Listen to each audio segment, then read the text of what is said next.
too, but I'm on that new shit. They say they gon' ride me, see me never do shit. Correct. Hello and welcome to the 10th edition of With All Due Respect, a sports show by JDS that will soon be, eventually, the greatest in the country.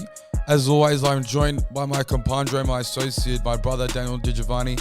How are you this week, Daniel? Tigers getting some points on the board? I'm good. Finally got the 2 points. As always, brought to you by our major sponsor in the Village Sport, Balmain, home of the Oracle. What a man the Oracle is. We'll move straight in, Daniel, to our first segment, which is the headlines.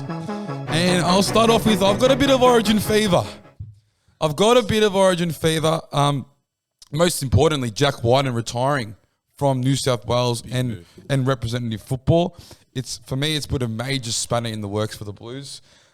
He was my centre selection, but now I think they have to go with Campbell Graham at centre. Yep. On that right edge, I believe. Oh no, the left edge, and then move Turbo to the wing.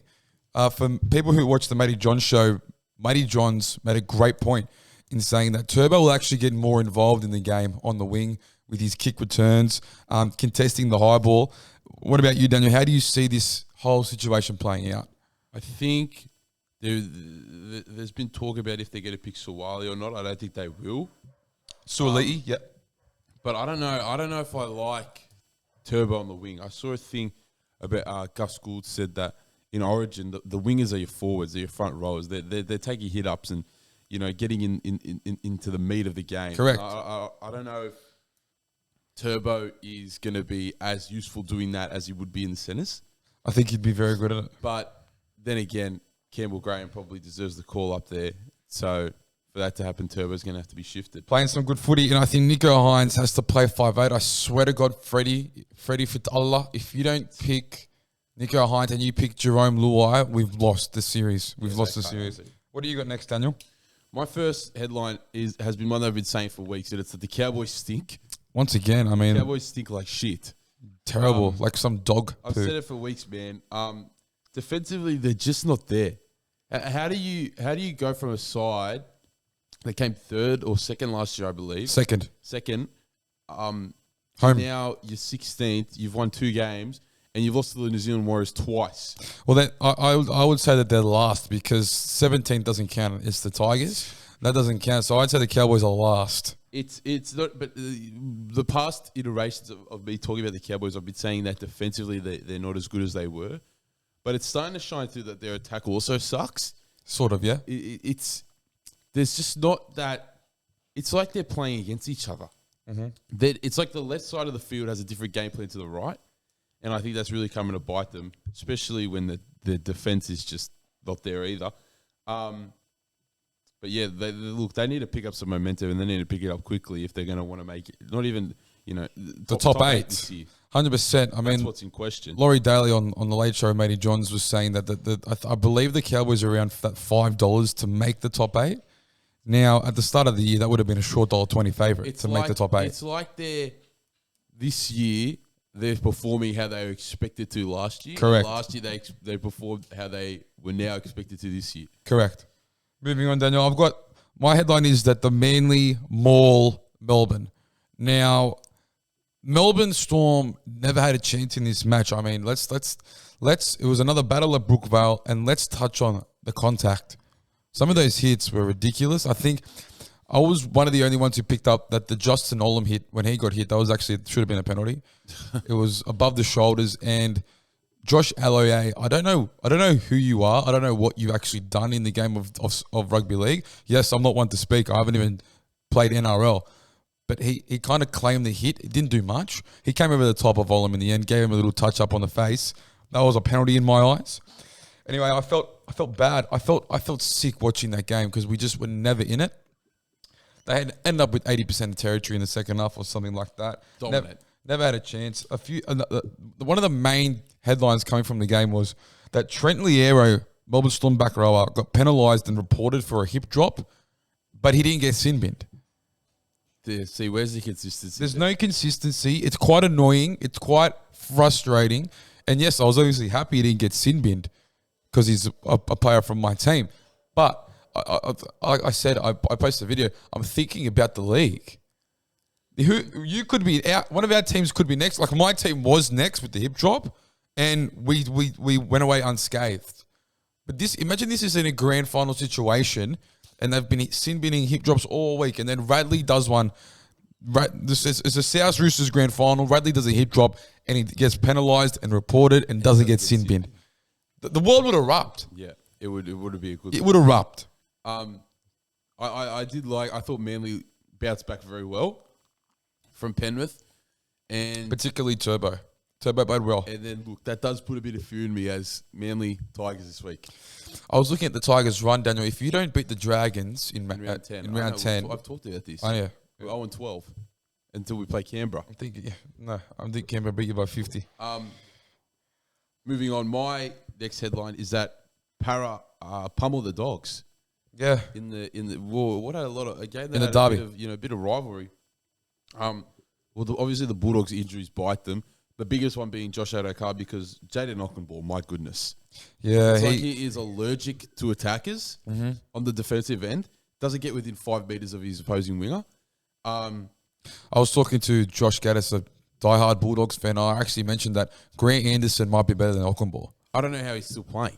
Yeah, me either.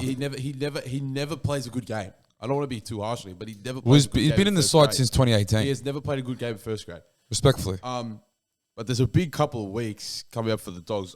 The next 4: Cronulla, Dragons, Raiders, Warriors. Season defining. Look, that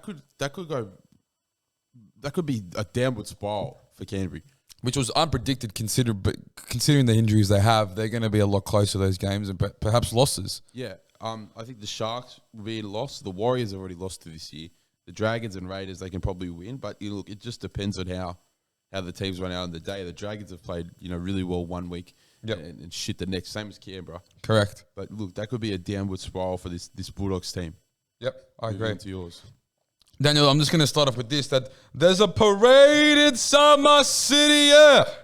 Ja Morant can go and get, for all I know. The Lakers are in Memphis. They are in town.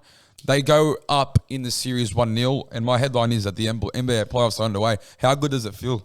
How good does it feel, Daniel? I love it. The Lakers come away with the win. I wanted to focus on that game and the Sacramento and Golden State game specifically as well. So the winner of the Lakers-Memphis versus the winner of Golden State-Sacramento. Yes.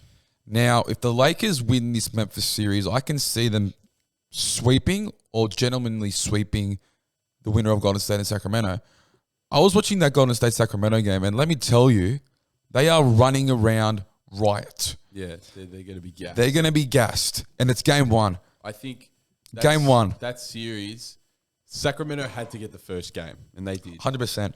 100%. Warriors are 11-30 on the year away from home. Yeah. They can't win away from home. I think the Sacramento will get game 2, but the Warriors will end up winning in 6. The Warriors will go 4 in a row. Well, that's the thing. If the Warriors' away record is that bad, they might only be able to win one away game. And obviously, in this case, I think it will be game 7. And if this goes to a 7-game series, my goodness, look out. And LeBron's had a week off. LeBron would have, if we win in, I think we can win this. I think Lakers can win this series in 5 matches. Against Memphis. If we do that, a week off, LeBron, go for a swim, go watch Bonnie play, go watch Zuri sing, do whatever you want, Bron. Do whatever you want. Come back fresh, and obviously most likely we'll go up against the Steph Curry and the Golden State Warriors. Yep. We've been there, done that before. We can do it again. I think that the Lakers would be wanting the Kings to win, just because LeBron. Look, the Kings are going to beat. If they beat Golden State, they'll be high on confidence. But LeBron will shut that down. Exactly. LeBron will not let them light the beam. Exactly. Well, light the beam as well. It's a great. When they lit it on the other day, I think it's about 5 million volts or something like that. It was a crazy number. That's all for the headlines. Now back to my favorite segment, Latrell Watch for this week. Now Latrell went up to Suncorp this weekend, Daniel, to verse the new inaugural Dolphins. His team won 36-14, but a key point I want you to remember here is that they were down 14-10 at halftime. They were. Dolphins were up 14-10. Now, I believe he only had 6 touches in the first half, Latrell did. Now, to put that into perspective, Turbo had 12 touches in the first half against the Melbourne Storm. Double Latrell's touches. Latrell did show up in the second half though, which is what I'm saying. One try assist, 110 running meters, 6 tackle breaks and a line break. When he started playing in the second half, South Sydney go on a roll. They do. They pile on 20 points. 20 points. Do you see the common trend here? Do you see the common trend here? South's pile on points. Latrell's playing well. Latrell's not touching the ball. South sit down to the Dolphins by 4 points. Common trend here. It was a good performance by Latrell in the end. He wants that New South Wales spot that his boy Jack Whiten's out. I'm going to give it a total score of 5 out of 10 on the Latrell meter. Wow, that's low. 5 out of 10. Well, I'm only What's the highest we've got at 7? 7. Wow, for the hat-trick performance against Canterbury. Who? Canterbury. Who? Stop it. Thank you. 5 out of 10. Next week, they've got Penrith Thursday night. This week, Thursday night. My God. If I'm not getting a 10 out of 10 performance, they're not winning. They're not winning, and they're losing by 50. Anyway, Daniel, move on. Not ridiculous. That's not ridiculous. What have you got for me? Straight shooter. Hit me with what you got. My take this week is kind of rebounding off my take from last week, as well as our headline about the Parramatta Eels, and that it's the Eels will beat the Brisbane Broncos this week and hand them their second loss of the year. Wow. Where is it at? Well, that's my point. The game is actually in Darwin. Correct. Neutral ground. That ground, yeah. So last week I spoke about the Broncos effect. Yep. Which we've labelled the Broncos will go 6-6. Which is now impossible. And no, it is possible. Day one against the Titans. 7-6, sorry. The Eels come off a commanding win against the Bulldogs, a pretty complete one as well. While the Broncos, they showed some signs of struggle. They did. Against the Titans. They were down at halftime as well. Exactly, yeah. Against a Gold Coast team that they should probably be beating very comfortably. I mean, the scoreboard did show that in the end, but it was definitely, they were playing the full 80 minutes there. Yeah. So, yeah, that's what I'm saying. This week will be the start of the so-called Broncos effect, and they will begin to their losing streak will begin. I think it's about 5 games, we said, 4 or 5. And the Eels will be on this week in Darwin. Yeah. Well, I think, if I stand, correct me if I'm wrong, but I believe the Eels' record in Darwin is actually quite bad. It is. I think the Broncos... I remember last year they got beat by the Cowboys by a lot, but that was when the Cowboys put themselves on the map as a team. That was the birth of the Cowboys for sure. That is here to play. What have you got? I've got that Jack Whiten should sign with the Sydney Roosters. Right now this was brought up with a good friend of mine, Nathan Vigilante, diehard Roosters fan. And after the loss against the Sharks, it's obvious to us that Luke Keary and Sam Walker just don't work together. They're too similar of a style of player. It's not working. Now, if I'm Politis, I'm selling Keary for Whiten to play 6. Now, they're obviously going to gain a little bit of money through the Cityyyyyy deal. Yeah. Bit of cap there. Whiten said he wants a ring. And this, I don't know where else you'd want to go. Exactly. In the league and with the Roosters. Politis has to get this done, in my opinion. Jack Whiten in the 6 for the Roosters. It'd be a dangerous sight, and it would erupt the league. Thoughts? It would fit. It would fit. But then look, me personally, Jack Whiten's decision to not play rep football is just been done to increase his market value. And that's what Buzz Rothfield said. Yeah. And I was surprised Buzz actually said something that intelligent. Yeah, it is a great point. Respectfully. You know, some people are saying that it raises his value by it could be at least 100,000 a season. Correct. It's a big move, and obviously he's thinking about his future rather than his now. But yeah, if he doesn't stay at the Raiders, look, that could be a potential move. And look, are you saying Luke Keary will be shifted to Canberra? Luke Keary would be shifted elsewhere. Maybe Canberra. I'm not too sure. Maybe he might end up at the Tigers, Daniel. No, no, he wouldn't. The league's so unpredictable, and at the end of the day, it is a business. All right, well, let's head into the JDS 3, where Daniel will be taking us through the top 3 NBA teams who have no future, are going nowhere, and are in serious trouble. That is right. This is the JDS 3, and this week, with the NBA playoffs starting, there's teams that are going for a championship, and there are teams that are going for draft picks. This week, I'm going to tell you my top 3 teams that are going nowhere. At number 3, the Dallas Mavericks. Look, they're going somewhere. I'll be honest, they're going somewhere. It's going down. There's no upside for this team right now. They thought they got Kyrie as that vital extra piece they needed to make a genuine championship run, and they don't even make the play-in. They just got worse. Luca's gonna want to get out of there ASAP as possible, which means that they will stink and they will stink for years to come.